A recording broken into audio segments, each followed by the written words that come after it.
আসসালামু আলাইকুম, কেমন আছেন সবাই? আশা করি সবাই ভালো আছেন। বর্তমানে সৌদি আরবে হিউজ পরিমাণ প্রবাসীরা ব্যাংক অ্যাকাউন্ট করতে গেলে যে ভুলগুলো করে, আর ওই ভুলগুলো করার পর ব্যাংকের টাকা আটকে পড়ে, ব্যাংকের অ্যাকাউন্ট ব্লক হয়ে যায়। তাদের জন্য আজকের এই ভিডিওটা খুবই সতর্কমূলক ভিডিও। আশা করি ভিডিওটা শেষ পর্যন্ত দেখবেন এবং এই ভিডিও থেকে যা শিখবেন সেটা কাজে লাগানোর চেষ্টা করবেন। অবশ্যই ভিডিওটা শেয়ার করে দিবেন। চ্যানেলে নতুন হলে চ্যানেলটি সাবস্ক্রাইব করে রাখবেন। আমরা সৌদি আরবে যারা থাকি, আমাদের প্রত্যেকেরই একটা দুইটা ব্যাঙ্ক অ্যাকাউন্ট থাকে।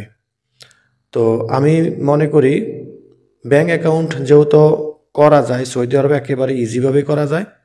এখানে কোনো রকম বাংলাদেশের মতন মানে ওইটা সেটা নানটা কোনো কিছু লাগে না, বা ইনভেস্টিগেশনও তেমন একটা হয় না অ্যাকাউন্ট করতে গেলে।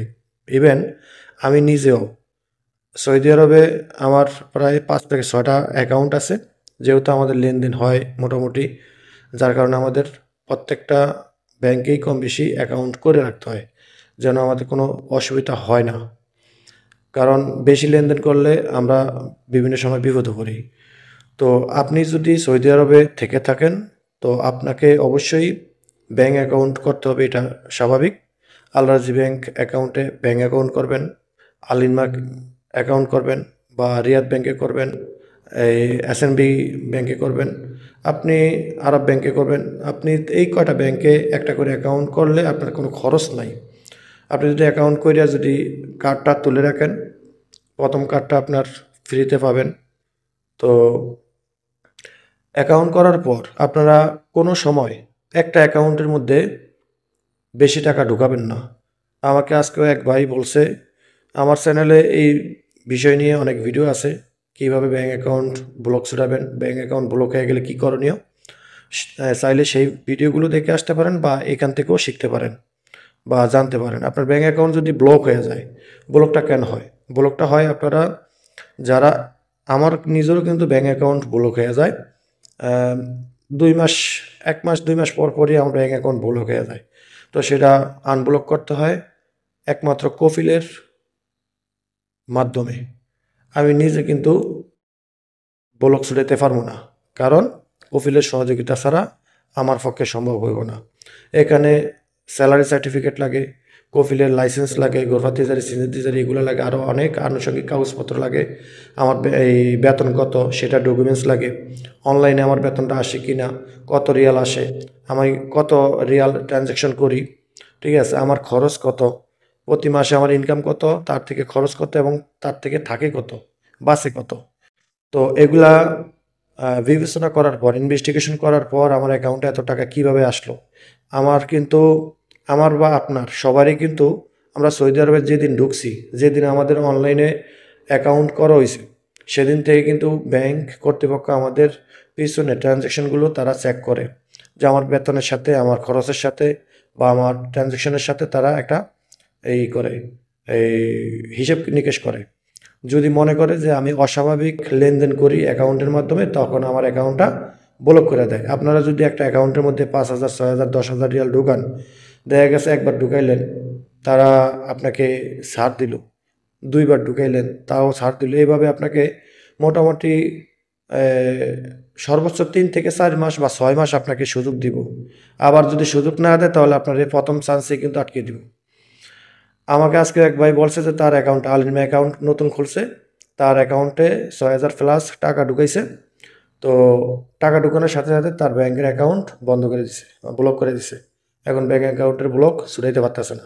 তো ছুটাইতে হলে কী করণীয়? আপনি অবশ্যই কফিলের সাথে যোগাযোগ করতে হবে, আপনার স্যালারি সার্টিফিকেট নিতে হবে, আপনার এই অনলাইনের যে স্যালারির এই কন্ট্রাক্ট সেটা দেখাতে হবে, আপনার বেতন কত সেটা দেখাতে হবে, আপনি এই বেতন থেকে কত রিয়াল খরচ করেন, কত রিয়াল আপনার বাঁচে, এবং কত রিয়াল বাংলাদেশে পাঠান, এগুলা সম্পূর্ণ তারা নিজেরাও দেখে এবং আপনার কাছ থেকেও জানবে। তারা যদি দেখে যে আপনার বেতন সাপোজ ১২০০ রিয়াল, অনলাইনে আপনার কফিলের সাথে কন্ট্যাক্ট হলো, ১২০০ রিয়াল বেতন, প্রতি মাসে মাসে আপনার ১২০০ রিয়াল অ্যাকাউন্টে ঢোকে, কিন্তু আপনার অ্যাকাউন্টের মাধ্যমে, একটা অ্যাকাউন্টের মাধ্যমে, এটা যদি হয় আল রাজি, আল রাজি, আমি আল রাজির কথা বললে আপনারা বুঝবেন।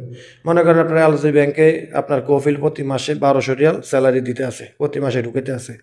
এখন আপনি আল রাজি ব্যাংকের মাধ্যমে প্রতি মাসে ২,০০০ রিয়াল ট্রানজ্যাকশন করেন, সেটা বাংলাদেশে পাঠাইতে আছেন, ঠিক আছে, বাংলাদেশে পাঠাইতে আছেন বা সৌদি আরবে লেনদেন করতে আছেন, যদি তারা দেখে যে আপনি সৌদি আরবে ডোমেস্টিক লাইনে আপনি লেনদেন করতে আছেন এবং বাংলাদেশে পাঠাইতে আছেন, তখন তারা একটা হিসেব করে যে আপনি বেতন পাচ্ছেন 1200 রিয়াল, বাংলাদেশে প্রতি মাসে কত রিয়াল ইন্টারন্যাশনাল ট্রানজ্যাকশন আছে সেটা তারা বেশি ফলো করে।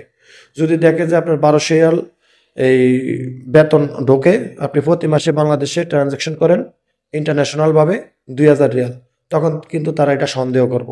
আর যদি সৌদি আরবে যদি আপনি 10,000, 15,000, 5,000, 7,000 রিয়াল ট্রানজ্যাকশন করেন, সেক্ষেত্রে কিন্তু তারা বেশি একটা সমস্যা করে না। তারা মনে করে যে হয়তো আপনার টাকাটা কোনো না কোনোভাবে আদান প্রদান হয় বা আহ, সন্দেহ করে, কারণ হয়তো আপনি এই ইয়েও করতে পারেন, হুন্ডির কাজও করতে পারেন। আবার অনেক সময় দেখা গেছে সেটার দিকে বেশি একটা নজর না দিলেও ইন্টারন্যাশনালভাবে যেই ট্রানজ্যাকশনটা করেন সেটার দিকে তারা বেশি নজর দেয়। তো আপনি সৌদি আরবে কামাই করেন 1200 রিয়াল, আউট আরও না হয় আপনি আরও 1000 রিয়াল কামাই করতে পারেন বা 500 রিয়াল কামাই করতে পারেন। 1000 রিয়াল কামাই করলে সেটা কিন্তু তারা মানে না। তো আপনার বাড়তি আরও 500 রিয়াল ধরে, 1200 রিয়াল প্লাস 500 রিয়াল এই বাড়তি খরচ, এই বাড়তি ইনকাম, তাহলে 1700 রিয়াল। তো এখান থেকে আপনার প্রতি মাসে আপনি একজন মানুষ সৌদি আরবে থাকেন, আপনার খরচ কত হতে পারে? তারা মোটামুটি 1000 রিয়াল ধরে, 500 রিয়াল ধরে। তো মোটামুটি 500 রিয়াল ধরলে আপনার সে 1200 রিয়ালই থাকে। তো 1200 রিয়াল থাকলে আপনি প্রতি মাসে 2000 রিয়াল ট্রান্সলেশন করেন, তো এখানে কিন্তু সন্দেহজনক। তো এভাবে তারা আপনাকে হয় প্রথম ধাপেই আটকে দিব, যদি হঠাৎ করে নতুন কোনো অ্যাকাউন্টে আপনি 5-6 হাজার 10,000 রিয়াল ঢোকান, হঠাৎ করে ব্যাঙ্ক অ্যাকাউন্টটা ব্লক করে দিব। না হয় আপনারে একবার, দুইবার, তিনবার চান্স দিব, তারপরে অ্যাকাউন্টটা ব্লক করে দিব। তো এটা কিন্তু সব ব্যাংকে কিন্তু এটা করে না। আল রাজি ব্যাংকে আপনাকে কিছুদিন সময় দিব বা আপনারে ফোন দিব। তারা অ্যাকাউন্টটা ব্লক করার আগে তারা আপনারে ফোন দিব। ফোন দিয়ে যদি আপনার কাছ থেকে রেসপন্স না পায় বা আপনি ফোন রিসিভ না করেন, তাদের সাথে কোনো যোগাযোগ না করেন, ফোন দেখেও ফোন না ধরেন, তাহলে কিন্তু তারা আপনার অ্যাকাউন্টটা বন্ধ করে দিব, ঠিক আছে? তবে তারা একটু সময় দেয় আল রাজি ব্যাংক। আর আপনার আলিনমা ব্যাংক, আরব ব্যাংক, এসএনবি ব্যাংক, এগুলা কিন্তু আপনার একদম সাথে সাথে রিয়াকশন দেখায়, এবং রিয়াদ ব্যাংক সাথে সাথে রিয়াকশন দেখায়, ঠিক আছে? তো এসএনবি ব্যাংকেও কিন্তু মোটামুটি একটা ইয়ের মধ্যে থাকে, তবে এসএনবি ব্যাংক দিয়া তেমন একটা লেনদেন অনেকে করেও না, কারণ এসএনবি ব্যাংকে বাংলাদেশি ইন্টারন্যাশনাল ট্রানজ্যাকশনটা খুব লেটে যায়, কখনো কখনো খুব দ্রুত যায়, ফাস্ট যায়, আবার কখনো কখনো লেটে যায়। আর সেটা দিয়ে ট্রানজ্যাকশন করতে একটু ঝামেলাও হয়। আল্লাদি দিয়া সবচেয়ে ইজি। তো আপনারা ব্যাঙ্ক অ্যাকাউন্টে টাকা ঢুকালে ভাই এই বিষয়গুলো মাথায় রাখবেন, হঠাৎ করে কোনো টাকা এক অ্যাকাউন্টে ঢুকাবেন না। আপনার যদি 3-4টা ব্যাংকের অ্যাকাউন্ট থাকে, আপনি যদি 10,000 রিয়াল লেনদেন করতে চান, তাহলে প্রত্যেকটা অ্যাকাউন্টে 1,500, বা আপনি এই মাসে একটা অ্যাকাউন্ট দিয়ে 2,000 রিয়াল ট্রানজ্যাকশন করছেন, এই মাসে আর করার দরকার নাই, পরের মাসে আবার করবেন, ঠিক আছে? তবে সাবধানে থাকবেন, সাবধানে ট্রানজ্যাকশনগুলো করবেন।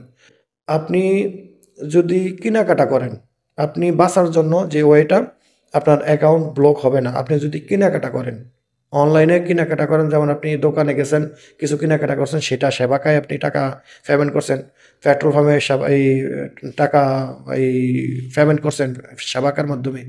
তো এই ধরনের কেনাকাটাগুলি যদি আপনারা বেশি বেশি করেন, সেটা আপনার হোক বা আরেকজনেরটা আপনি কইরা দেন, তাহলে কিন্তু আপনার অ্যাকাউন্টটা সচল থাকবে, আপনার অ্যাকাউন্টটা ব্লক হওয়ার সম্ভাবনা অনেকটাই কমবে, ঠিক আছে? তো এইটা হলো সিক্রেট, যে আপনি কেনাকাটা করবেন, কেনাকাটা আপনি আপনার জন্য করুন বা অন্যের জন্য করেন, ঠিক আছে? দেখা গেছে আপনার পাশের একজন ভাই ব্রাদার কিছু কেনাকাটা করছে 50 রিয়াল, 100 রিয়ালের, সেই টাকাটা আপনি আপনার অ্যাকাউন্ট থেকে পেমেন্ট করলেন। এটা করলে কি হয়, ব্যাঙ্ক অ্যাকাউন্টের মধ্যে ট্রানজ্যাকশনটা থাকে, যে আপনি ট্রানজ্যাকশনগুলি করছেন কি, সবচাইতে বেশি ট্রানজ্যাকশন কি করছেন। অ্যাকাউন্ট ব্যাংক কর্তৃপক্ষ যদি দেখে যে আপনি সবচাইতে বেশি ট্রানজ্যাকশন করছেন সৌদি আরবে কেনাকাটার, তাহলে তারা কখনোই কখনোই আপনার অ্যাকাউন্ট ব্লক করতে চাইবে না।